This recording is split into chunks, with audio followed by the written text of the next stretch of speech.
Well, in this case, we can split the patients into 2 groups, and we apply this treatment only on one group and see if the outcome depends on the grouping. If the following 4 conditions all satisfy, then we know that the group exposure will affect the outcome. For example, the first one would mean that the grouping affects the exposure, and then the grouping also affects the outcome, and then the grouping affects the outcome only via exposure, and then nothing really confounds the grouping and the outcome. In the randomized control trial, these 3 conditions are guaranteed by the experimental design, so they only need to test if the grouping affects the outcome. Then more generally, in Mendelian randomization, the bottom 2 are assumed, so then we only need to test the first 2.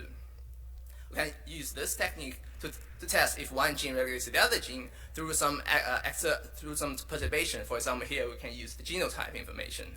In this case, we can map these 2 variables as these three variables, so that in this case only the 4th can be guaranteed, and we need to test the 3rd one. Well, unfortunately, the publication doesn't show here according to the author of a previous paper. But anyway, in general, the perturbation doesn't have to be genotype. It can also be some other types of perturbation. For example, another gene expression level is known to be upstream of both genes A and B, or some kind of a drug treatment, for example. In this case, if we would like to, for example, we would like to test the 3rd condition. In this case, it would be test if the genotype G and the gene expression level B would become independent after conditioning on the expression level of A. Then for every of the condition, we define an alternative hypothesis and apply the likelihood ratio test. For example, for the first one, the null would be these 2 are independent, and then the alternative would be the genotype or the grouping affects the gene expression level or the exposure. Then after performing the likelihood ratio test, we can also obtain likelihood ratio test scores for the null hypothesis, and then perform for the false positive rate empirical estimation. We realized that the null distribution actually can be calculated analytically, and this would give us thousands or even millions times the speed up compared to existing packages of causal inference. So with this speed up, we could actually perform some of the statistical validations or evaluations of the causal inference test. For example, here we have used the June 5 challenge data set and performs the subsampling test to see how the method performance changes as the number of sample changes. In the x-axis, you have the number of samples, here from 0 to 1000, and on top, here on the y-axis, you have the area under precision recall curve. The top one of the green curve is the Pearson correlation method after the false positive rate empirical estimation. And then on the bottom red one is the performance from the called traditional causal inference test. As you can see here, the traditional causal inference has a very counterintuitive performance in the sense that first, after including the genotype information, actually it performs worse than without including it in the Pearson correlation case. And second, as you increase the number of samples, you see that the traditional causal inference test actually performs worse and worse. Well, this is not what motivates us to include genotype information or to collect more samples. Actually, we also tried it on some existing packages. For example, the R package causal inference test, or SIT, and we see similar behavior. That is, as you increase the number of samples, the performance gets worse. We believe that is due to the elevated false negative rate from the traditional causal inference test. For example, when you have strong regulations, then everything is fine. When the genuine relation ISG regulates A, which in turn regulates B, then from Pearson correlation or from the traditional causal inference test, we can pick them up. But however, when the regulations are weak, then it is possible that the Pearson correlation can pick it up, but the causal inference test can't. This is because when you test the G to B regulation, it's indirect and tends to be weaker than either of the direct regulations. As you see in this case, it indeed gives some false negatives which can be avoided. And therefore, we can propose some the alternative tests trying to address this issue. Another source of false negative comes from the presence of confounders. When we don't have a confounder, okay, well, we don't have any confounder, and then we want to test then the G regulates B only through A, and it works very well. After conditioning on A, the G and B becomes independent. However, when there is a hidden confounder, for example, a third gene that regulates both genes A and B, here shown as, well, you don't see it's C, but after you condition on A, then according to the property of the probabilistic graph, then G and C become correlated here, and this will propagate to B, so then G and B are still correlated. In this case, this will also produce a false negative for the traditional causal inference test, and we also propose other tests to address it. Of course, this is a compromise because with our proposed novel test or alternative test, you can indeed identify these false negatives, but somehow you also introduce false positives. And therefore, we need to see if using the new test would make it actually perform better with data. In this case, we also tried it on the DREAM5 challenge data set, and we find that on top you have the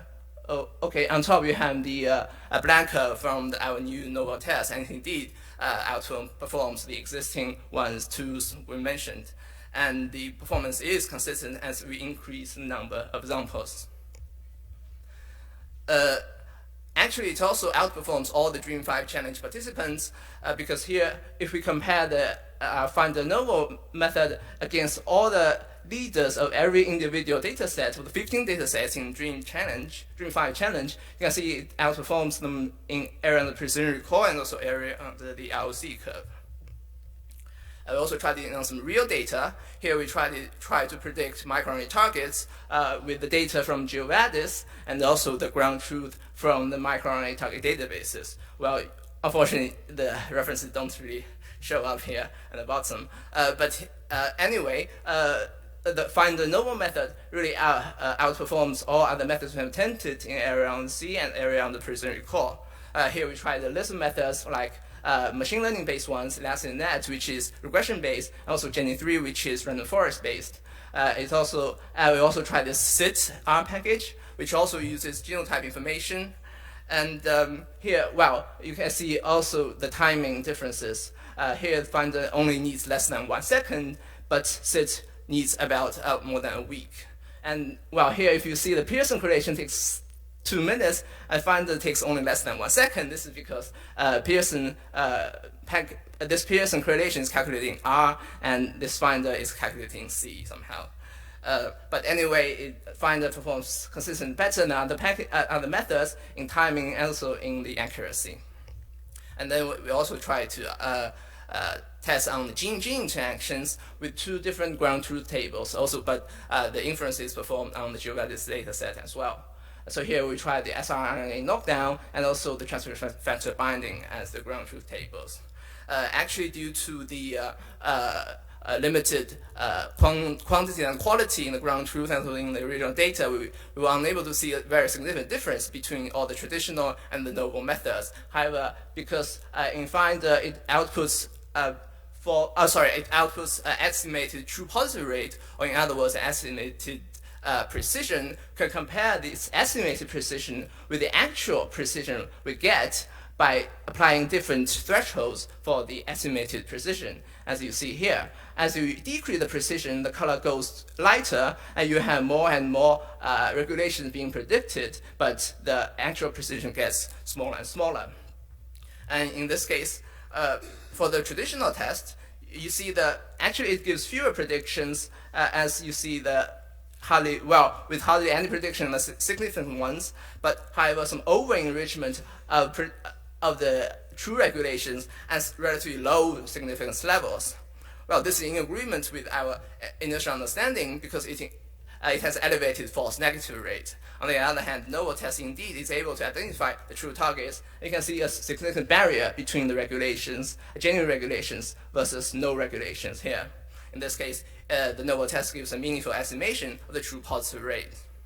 To summarize, we have seen the 2 failures of traditional causal inference test on confounders and weak regulation, and we have tried to address them with the novel test. And it indeed shows better performance in accuracy and false positive rate estimation. It's also 1,000 to millions times faster than existing packages due to the analytical false positive rate estimation, and also the implementational advances. We included our novel test, but also the traditional and Pearson correlation-based test for whatever you prefer to use, and it's available in multiple languages and in different on different platforms as well.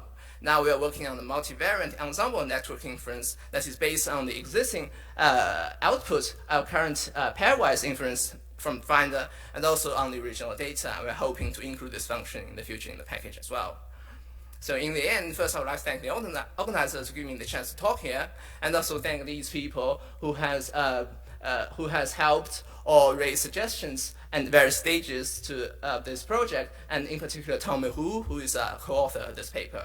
You can find the package here, or the preprint. Well, okay, if you don't see it, you can still find the link from a package to our preprint. Thank you.